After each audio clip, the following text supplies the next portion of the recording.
শেষ ঠিকানা যদি 3.5 হাত মাটি হয়, তাহলে কিসের তো ক্ষমতার দাপট?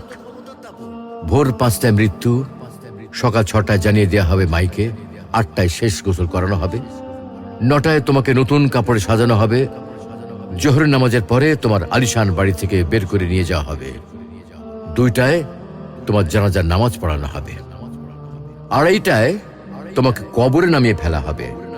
মাটি দেওয়া শেষ হয়ে গেলে কেউ তোমার জন্য দোয়া করবে, আর কেউ চলেও আসবে।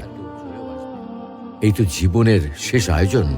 তো কিসের তো অহংকার, কিসের তো ক্ষমতার দাপট? হ্যাঁ, ক্ষমতা কারোর জন্য চিরস্থায়ী নয়। অন্যায়ভাবে কাউকে ঠকালে একদিন ঠিক নিজেকেও ঠকতে হবে, এটাই নিয়ম। হ্যাঁ, এটাই নিয়ম। ভোরের সূর্যোদয়ের আলোতে যে পৃথিবী আলোকিত হয়, সন্ধ্যার সূর্যাস্তে তা আবার হারিয়ে যেত দেখি। অসত্য দিয়ে সত্যকে কখনো ঢেকে রাখা যায় না। প্রকৃতি বড়ই নির্মম। কবে, কখন, কোথায় কার উপর আঘাত হানে তা একমাত্র উপরওয়ালাই ভালো বলতে পারেন। অহংকার আর দাম্ভিকতা পতনের লক্ষণ। তাই অহংকারী না হয়ে সহনশীল হন। ক্ষণস্থায়ী এই দুনিয়ায় কেউ চিরস্থায়ী নয়।